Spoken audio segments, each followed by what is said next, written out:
Welcome back, everyone, to Teresa Talks. I'm your host, Miguel Uyeza, and we're here again with Teresa Hairgreaves. And in today's episode, we're talking about the history of War 12.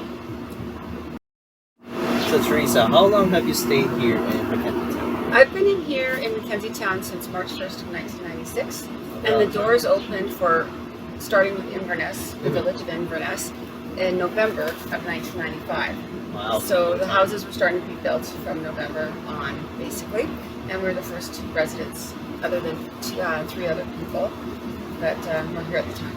Awesome. So you've really seen the development of this community from the beginning. Yes, we have. And I believe the only oldest ward the only oldest community that we'll have left in our ward will be Shepherd. It used to be its own little village, and then it became part of one of our communities within Ward 12. So they're a very old subdivision of ours now. Awesome. So I found these pictures, and this is the pond at Inverness. Can you describe a little bit what it is? Well, that's when it actually first was developed. Here we were starting to develop it. So there was a pond originally here that the actual developer, which was Karma at the time, actually put the pond in, and it was started, but it had not been fully developed to the extent that it is today.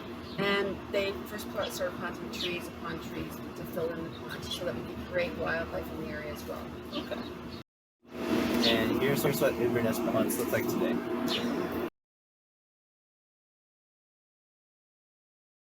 I heard of these columns, but I've actually never seen them around here. But can you describe the history very significantly? They're actually on top of Elgin Hill, and they're built in, incorporated within the hill as our arches, as we call it.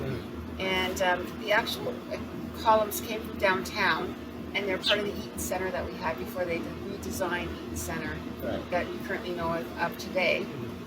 So they do have some heritage insight to them. However, it's kind of interesting. I was reviewing the history of Ward 12 this morning and reading some materials and found out that we are the only ward that does not have any real true heritage to our area. Really? Not such as other areas like you would see in maybe Inglewood or Kensington or even downtown for that matter, or even City Hall, built out of sandstone and the iconic way that it looks today. And our beautiful old City Hall is just gorgeous. Yeah.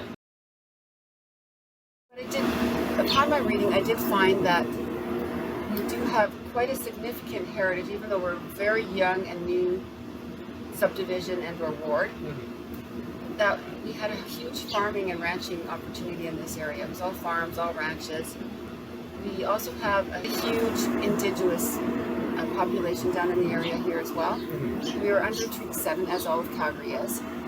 And we found that we had a lot of maybe teepee rings or teepees down this way because of the river and the valley that we had. So we did have quite a huge presence with our indigenous families as well. That's awesome. Thank you. So I heard that McKenzie Towne was like village themed. So can you describe what's in the show? Yeah, so at first it was designed as little villages within the whole town. And we started off with a good solid base with Inverness, and then as Inverness expanded and was completed, we then moved into Prestwick and then into Elgin. Mind you, Elgin and Prestwick were kind of being built simultaneously, but it was Inverness first, then Prestwick, and then Elgin. Cool. So these two pictures right here.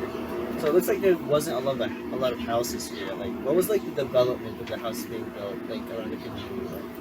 They were actually coming up pretty fast. McKenzie Towne was actually becoming quite the hot market for a lot of people, being that we're an up-and-coming, nice new area with the different concept compared to other areas within Calgary.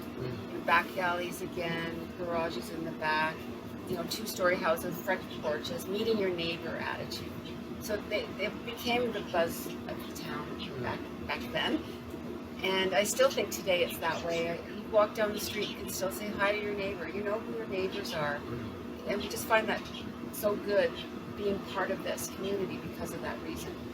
We're like a huge, big family down this way. Wow. Yeah. Awesome. Now, of course, that's in between Elgin and Inverness. But as you go now today, it's actually filled in and the houses are all there and it's well established. Yeah. So I heard you're very involved with community like activities. Can you describe like what's going on in this photo right here? Well, at that time, I was actually teaching baton, as I taught baton and dance for many, many years within the McKenzie Towne area, and as well as far out as Inverness and High River and Strathmore. Right. I enjoyed it very much. The students I had were very encouraging. They taught me as well as I was teaching them. And we actually, at one time, used to do Easter egg hunts for the community through our baton organization. We used to have parades within the area as well.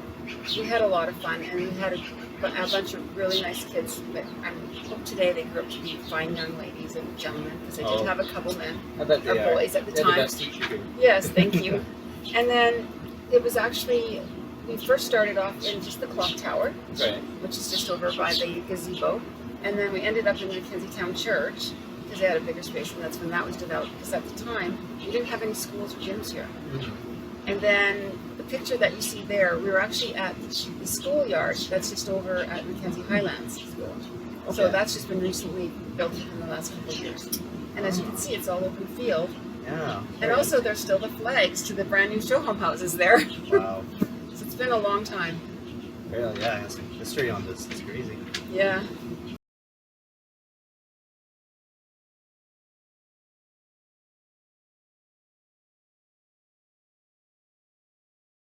So it looks like from the pictures, you grew up in the community as well as your family. Can you describe what was that like? That was when Elgin Hill was still just getting first built.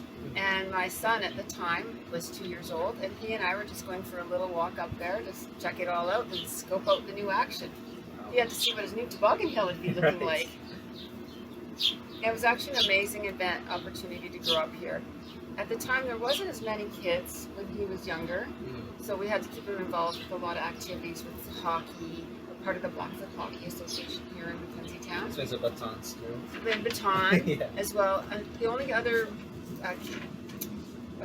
community that's not part of Blackfoot Hockey Association is Cranston. They're part of Bow Valley. Really? So it's kind of interesting that way. So we kind of had a little rivalry with them. Right. But I still feel bad for you, Cranston. I'm sorry. However, it was just really good to grow up.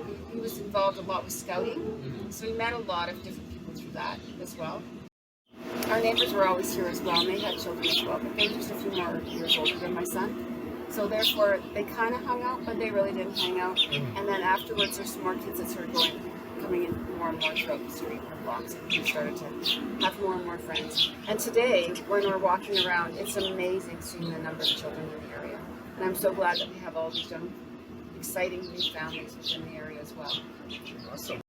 I hope you enjoyed the episode about Ward 12, and if you have any history to share, please do share at Teresa_12.ca or through our social media, and we're looking forward to see you next time. Bye.